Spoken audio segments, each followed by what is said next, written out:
Welcome to Playing Above the Line, where we interview entrepreneurs, business owners, and community activists to get their thoughts and perspectives on leadership. Playing Above the Line is sponsored by Aviso Group, a business consulting and accounting firm focused on preparing clients for the future through innovation and positive growth. Earl, good morning. How are you? Good morning, Alan. Good to be with you again. Well, it is good to be with you as well, and I know this is right up your alley. We're on the campus of the University of South Alabama, and I know that's a place that's near and dear to your heart. It is, and I'm tickled to be here with Dr. Wood and participate in this podcast. Yeah, we're looking forward to a great conversation. So our guest today is Dr. Bob Wood, and he is the Dean of the College of Business at the University of South Alabama. Dr. Wood, thank you for joining us. Well, thank you for having me. So start out just telling us a little bit about yourself, maybe your background and what you're doing today. Okay, I am Dean of the Mitchell College of Business here at the University of South Alabama. This is year 6 since joining the university. Before this, I was Dean of the Franklin P. Purdue School of Business at Salisbury University on the Eastern Shore, Maryland. Before that, I was a finance faculty member at Tennessee Tech for 17 years. And before that, I worked outside of academia for many years. Okay, well, so you've been at USA for 6 years. So tell us a little bit about the College of Business as it is today, maybe the number of students that you have, some of the programs that you offer, and just kind of give us a flavor of what what the status is today. Currently, we have about 1,200 undergraduate students, about 100 graduate students, both MBA, MAC, and PhD students. We offer the traditional undergraduate degrees in accounting, economics, finance, marketing, management. We also have a major in international business, and starting fall of 20, we will have a major in supply chain and logistics management. As I said, we have an MBA, a Master's of Accountancy, and something we're very proud of, we have a PhD program that is currently maxed out with enrollments in management and marketing, and the program was a DBA, and now it's a PhD degree. Talk a little bit about that PhD program, because that is a new addition here at the university, and explain a little bit about that and the changes that were there. The program actually started 7 years ago, and it is a little bit unusual. It's a weekend program. It's made for students that want to keep working full time and then earn their PhD, either transition into academia or to keep their present job in consulting or whatever else if they need an advanced degree. The smartest thing I've done since I've been here is hire a guy named Dr. Joe Hare. Dr. Hare joined us from Kennesaw University, where he built their program, and he has come into this program and done exactly what more than what we ever expected. We have now concentrations in management and marketing. We have students from around the world in the program that fly into campus 9 weekends a year. And we are going to add a third concentration next fall. And I really can't talk about what it's in, but we're excited about it. And it's just been extremely successful. The people in the program are getting to take the jobs they're looking for and everything else. So just some really sharp people coming in, and the program's it exceeded all our expectations. Excellent. So it's a non-traditional program then, in that it's weekend based and that kind of thing. I mean, how important is that now to offer that type of format? I mean, I don't know if that's changed over the years as far as, used to have to be on campus full time to earn a PhD. I don't know, but I mean, it seems like there are more and more of these kind of non-traditional weekend type programs out there. Is that right? Yeah, the number of programs has increased significantly over the years. Back 25 years ago now, when I got my PhD, all of them were campus programs. And then the first non-traditional programs were a little bit sketchy. And now you see them at accredited universities, and they're accepted just like traditional degrees. Our program has the required dissertation that all the other programs do, and it's structured exactly like the traditional program. It's a lot of work for the students, but the ones that come in are dedicated, and they've been very successsul. Yeah, and technology has made that all possible, right? Yes. I mean, 25 years ago, there was no, there was no getting online and logging into a remote server and getting homework via whatever the programs they use now for colleges and that kind of thing. Even at the master's level, right? Mm-hmm. I mean, can you talk a little bit about the master's here at South Alabama? Sure. The master's, our Master's of Accountancy is 100% online. We have done that because so many of the students don't really want to take that gap year and get a Master's of in accountancy. It benefits them in their practice. And so by doing it online, they can work full time and take courses part time.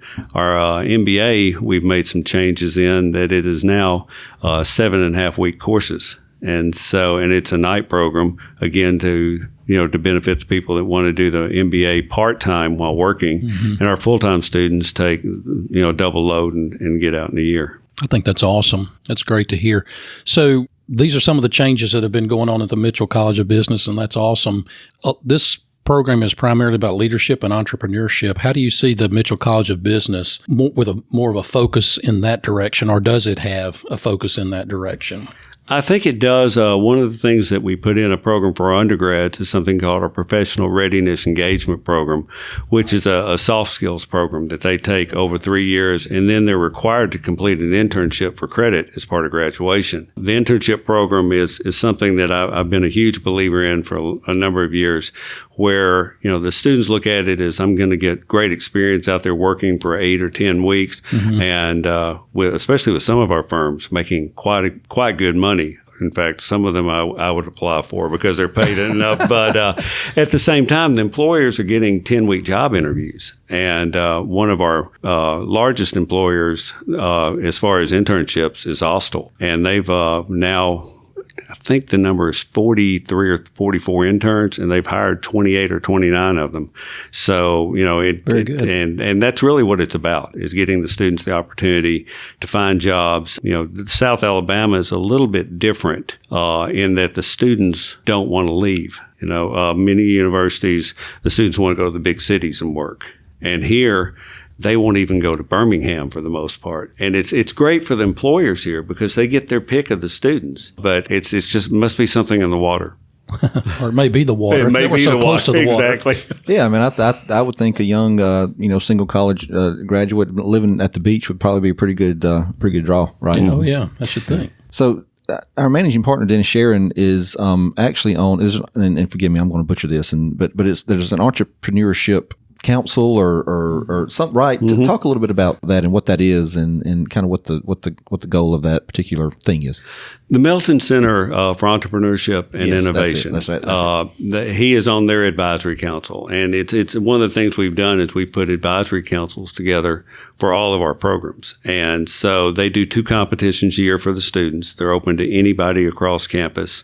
In fact, we just had one last week, and one of them is an elevator pitch type competition, almost a Shark Tank, where they present, and we have people from the community doing the judging, and there are cash prizes.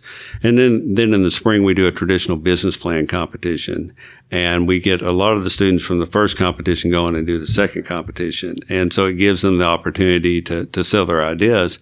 One of the neat things about that is there's the students today don't look at new ideas quite like they did 5 or 10 years ago. 5 or 10 years ago, it was, how complex can I make this and make a difference in the market? Well, because of Shark Tank and so many of those products, it's like, why didn't I think of that? That's easy. They're doing the same thing.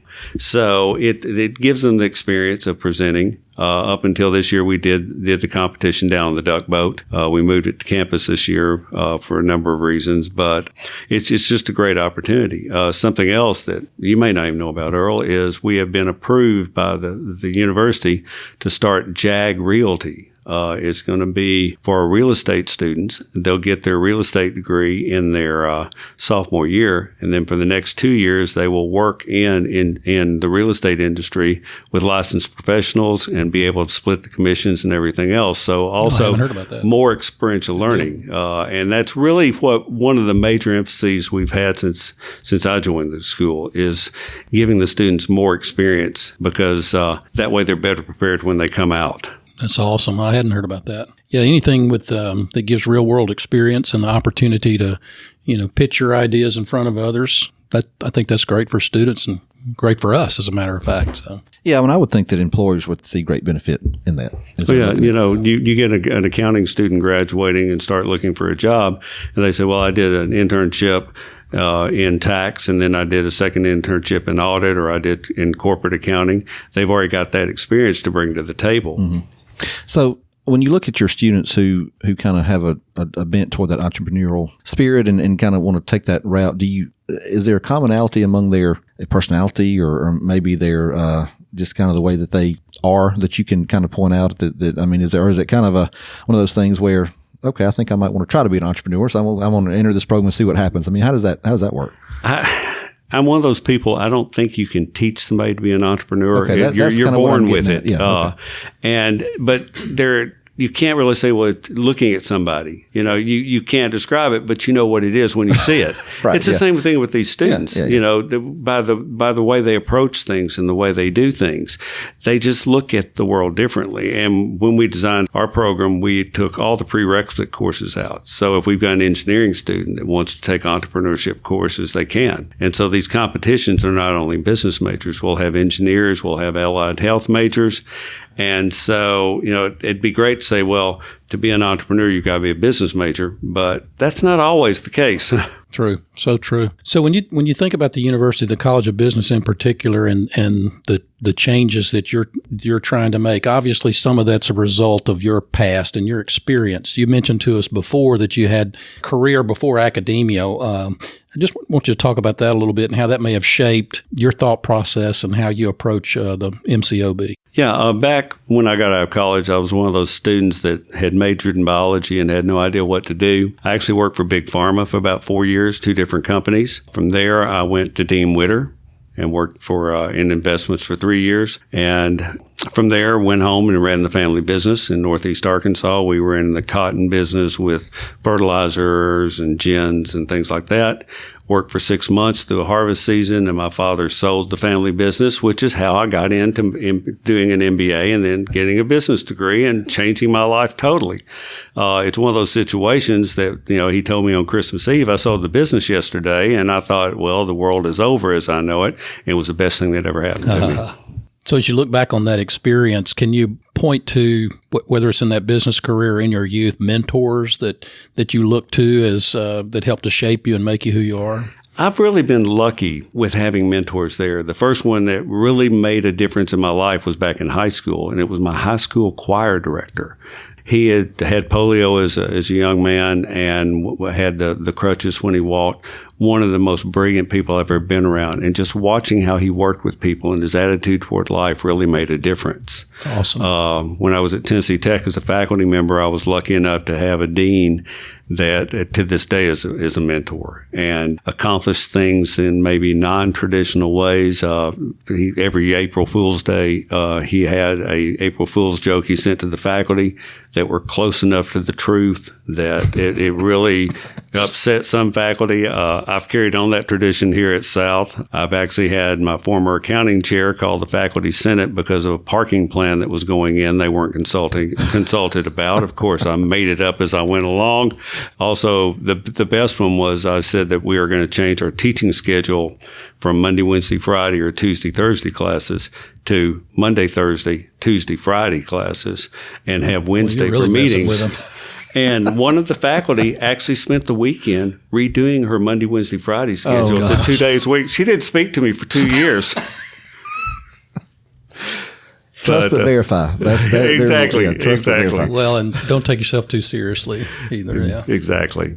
In looking at your mentors, and even I'm sure that I know that you have been exposed to just a plethora of professors and teachers and that kind of thing through your career.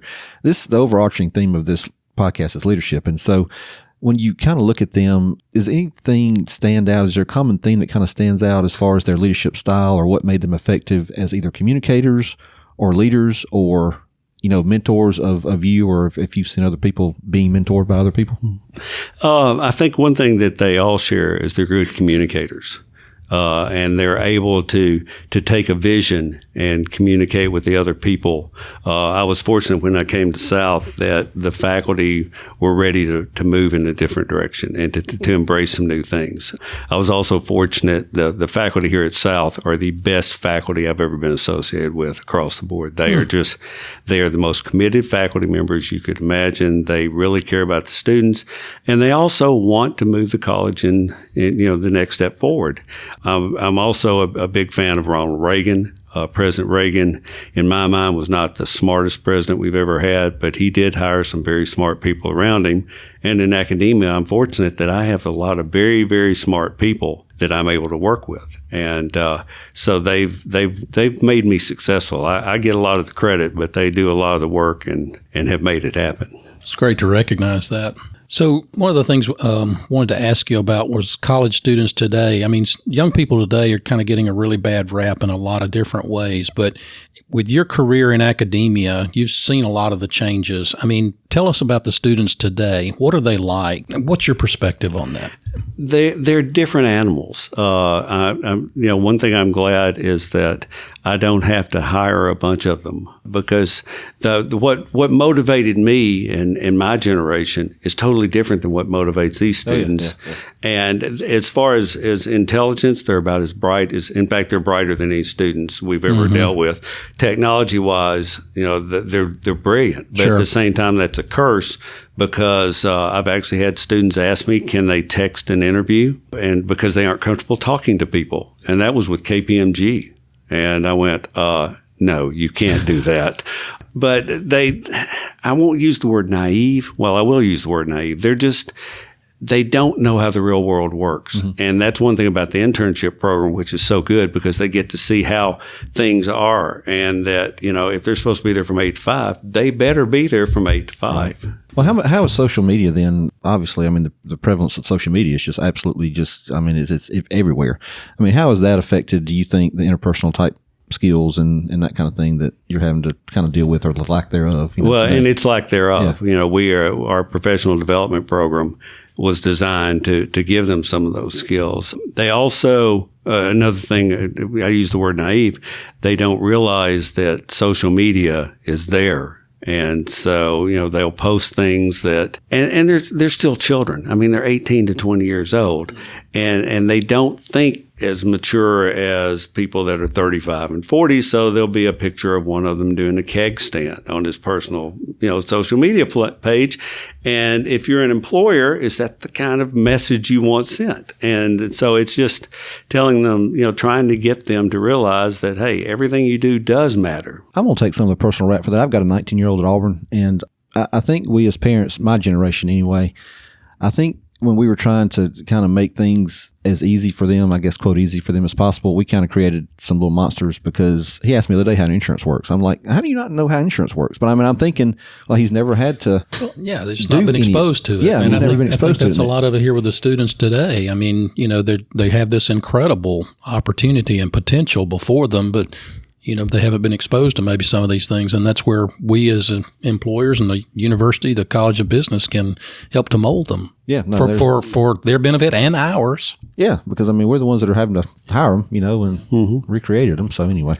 Yeah, and one of the things that I always point to are soccer trophies. I think that it's our fault that we gave everybody that participated a soccer trophy. I agree with that. And that's not the way the real world works. And so they'll come into a class and they'll take an exam and they'll make a C or a D. And, their answer is, well, I tried hard. And so, I deserve a better grade.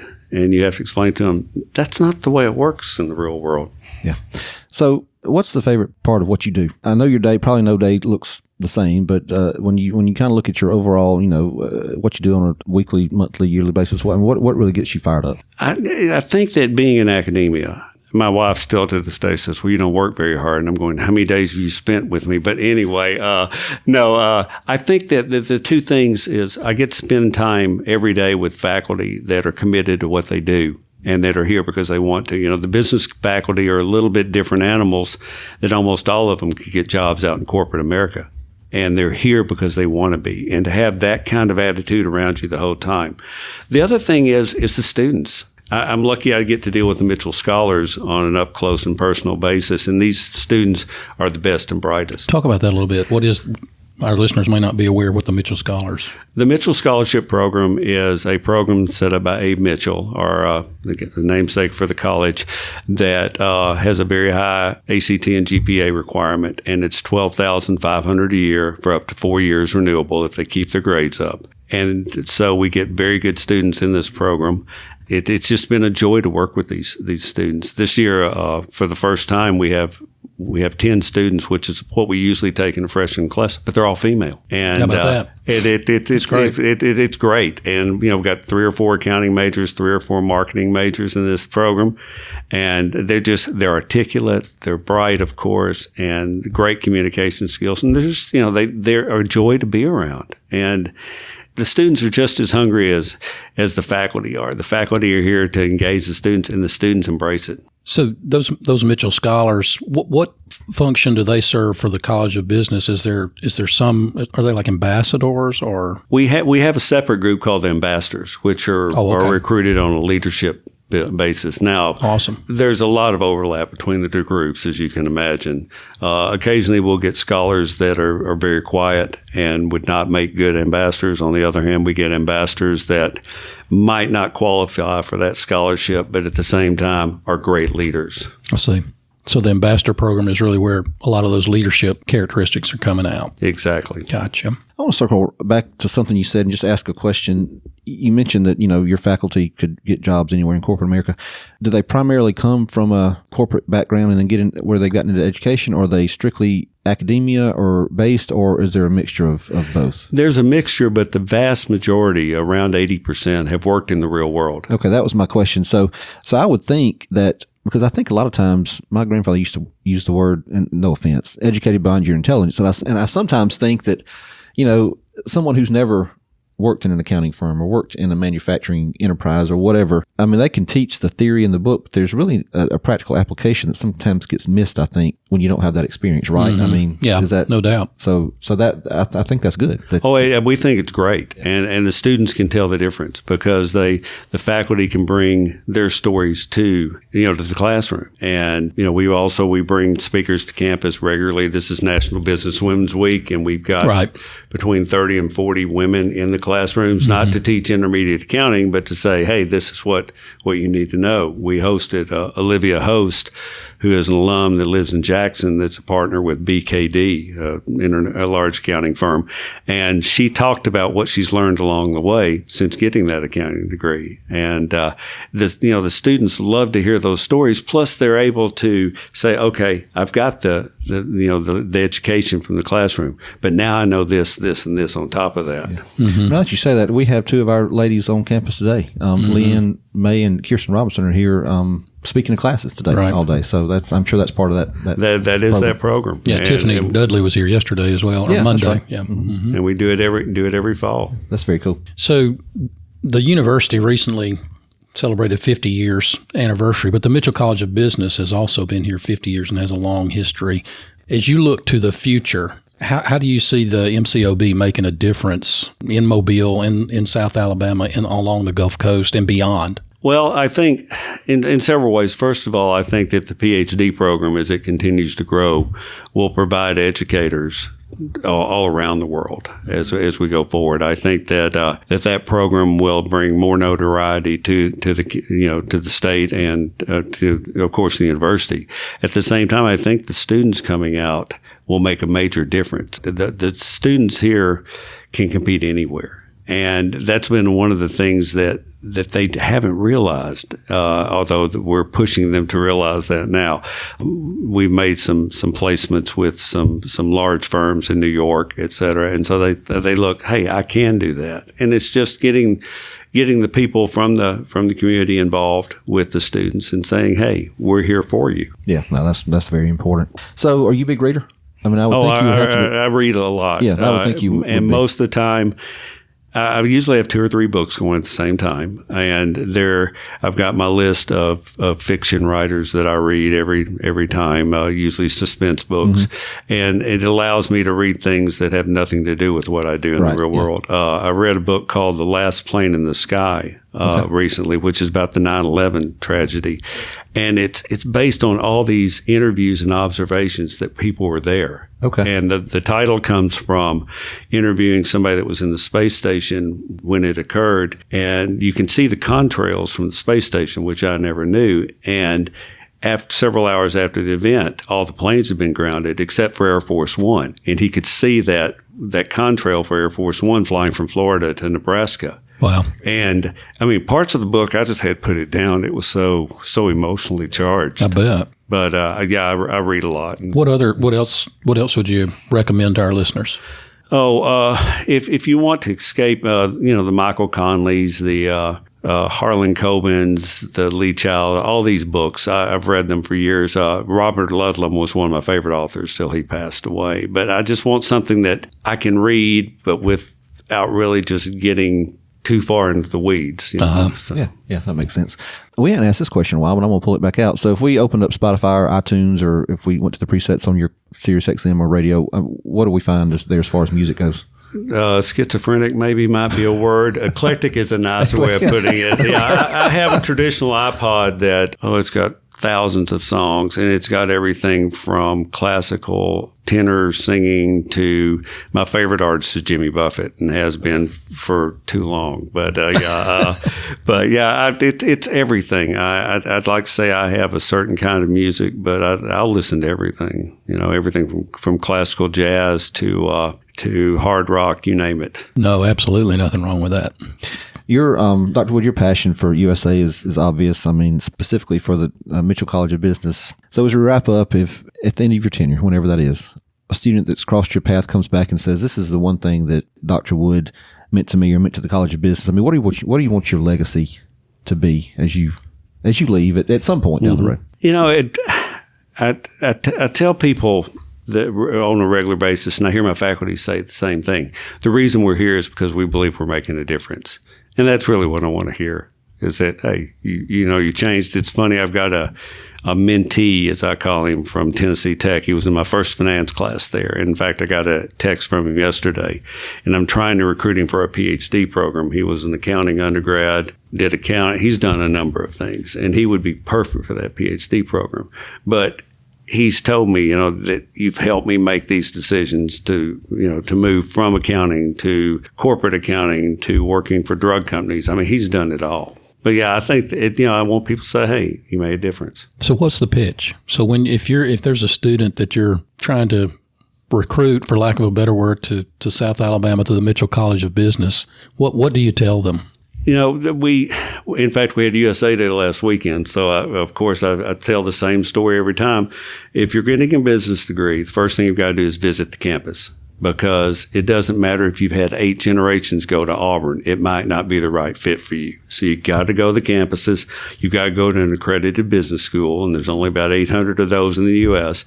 I said, but if you come to South, the first thing I say is you won't be a number. The faculty will know who you are. They'll know your name, and you won't be in a classroom of 400, So that's the first thing. Second of all, we're going to give you all kinds of opportunities, the internship program, the other experiential learning, and it may be a situation that you choose not to do that, but it's there. And so it will give you the leg up competing out there, because you'll be say, well, yeah, I got a great education, but I also did this, and this while I was a student. And so those are the 2 big things we sell here, that the experiential learning and everything, and the personal attention. I tell students that if you like to sit on the back row and be a number, don't come here, because you won't. Good advice. Well, Dr. Wood, it is obvious that you, along with the faculty at the Mitchell College of Business, continue to make a difference in the students' lives here. I know that they are appreciative of that, and we appreciate your time and candidness with us today. Thanks for joining us. Well, thank you very much for having me. Yeah, thank you. We hope you enjoyed today's episode, and if you did, be sure to rate, review, and subscribe on iTunes and Spotify. It definitely helps us in the ratings, and it also makes it easier for other folks to find the podcast. As always, a big thanks to producer Carrie Wolf and editor Johnny Gwynn. Playing Above the Line is sponsored by Aviso Group. If you want to know more about who we are and what we do, you can visit our website at avisogroup.com. That's AVIZO group.com. You can also check us out on Instagram, Twitter, and Facebook. Thanks for listening.